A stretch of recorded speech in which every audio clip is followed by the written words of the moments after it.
Hi, you know what we're doing. It's Stay Humble. No, it's Farm to Table. Sorry about that.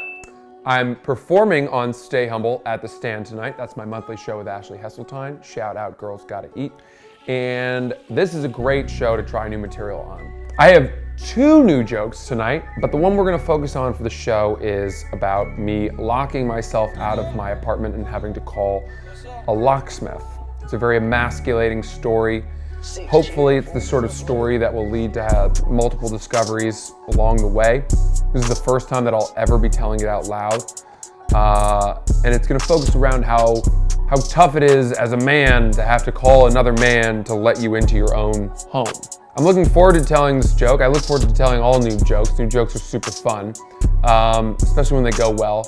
So far, I would say that we are 1-1 with our record on this show. We had one real bad joke and one that was solid. So tonight, we need to get back into the win column, and hopefully this goes well. Anyway, excited for Stay Humble tonight at the Stand, one of the hottest clubs in New York City, and we'll see you over at the club. One year, I lived on a 4th floor walk-up in Brooklyn. I got a pretty good-sized Christmas tree. And after Christmas, when it was completely dead and all the needles were just falling to the floor, I knew I had to get rid of it. And I took it over to the window and looked out at the street below, saw that nobody was coming, and decided to just throw the Christmas tree out the window from the 4th floor. Problem was, I had this metal grate on the window, on the bottom half of the window, and the tree got stuck, the bottom part of it. I put it out nose first, huge mistake. Should have put it out butt first, because the lower branches, which are stronger, grabbed the grate, and I started pushing and pushing and pushing, and it took the metal grate off the window completely, and both the tree and the grate sailed down silently, I remember, to the to the sidewalk below, and the metal grate was heavy, exploded into like 300 pieces of shrapnel. And one of them smashed, they kind of like went, it was like an IED. This thing exploded and it sent jagged pieces of shrapnel. One at a car hit the window and the car alarm started going off. And then I remember standing out, looking out over the window and being like, I need to get back inside. And I ran downstairs and picked up the Christmas tree, grabbed it to the curb and tried to grab all the pieces of the grate. But a couple days later, my landlord knocked on my door and he said, hey, I just gotta talk to you about something. He was a fireman and he like did part-time landlord duty. And he said, look, man, I don't mean to make accusations, but somebody in the building said that they saw a Christmas tree falling out the window, followed by a metal grate which exploded and could have killed people.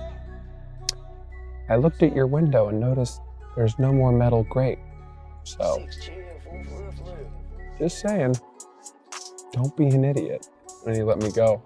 But that was a tough decision. Probably one of the worst decisions I've ever made. Because if anybody had been coming, I could have killed them. Comedians are always hanging against buildings, like wedging themselves into the corners of buildings to look cool. Usually they're smoking cigarettes. I don't smoke cigarettes. But anyway, we're here. Show sold out. It's gonna be a great workout for this joke. I don't even know where I'm gonna go with the lockout situation. Although I saw Nate Bargatze say recently that he doesn't like to write out his jokes too much beforehand because he wants it to seem conversational when he tells it on stage. And I took that advice because it makes me feel better about being less prepared.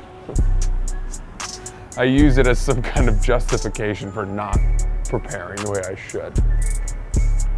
Some people write out every word to the jokes that they're telling. And what they'll do is they'll do the audio recording and then they'll listen back and they'll transcribe every word they said and then cross out every unnecessary pronoun or article and go back and tell it again the next night in a leaner fashion. I can't do that. Make some noise for Francis Ellis. I want to tell you guys, I locked myself out of my apartment recently, and I'm embarrassed about it because it's kind of an emasculating thing to do. I left my keys in my apartment and went out, and then immediately recognized that I didn't have my keys. And so I pulled out my Regal Cinema rewards card and magically managed to jigger the door open. I got through it, which was like the most resounding win for me as a man. It was the most macho thing that I'd ever done. And then I also immediately realized how easily I had done that and how easy it would be for someone whose job it is to do that as a criminal to just break into my apartment.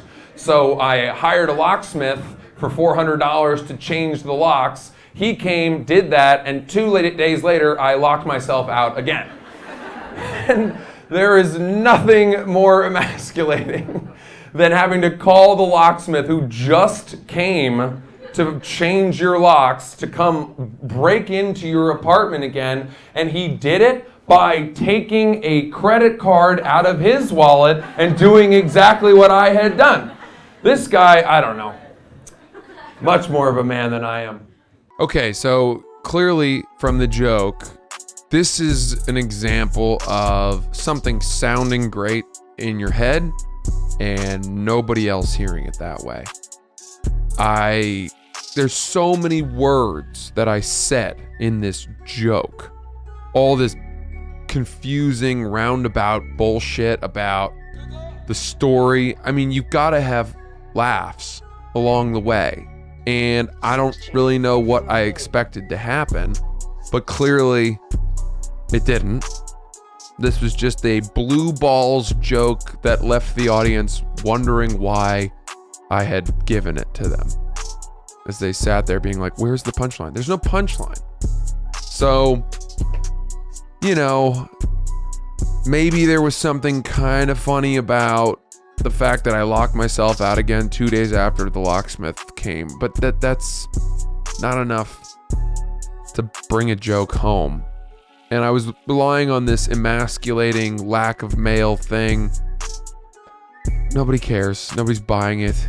So, sayonara, joke. This thing's toast. I'm gonna bury it and never talk about it again. Talk about a loss. You know what I'm saying? Bummer.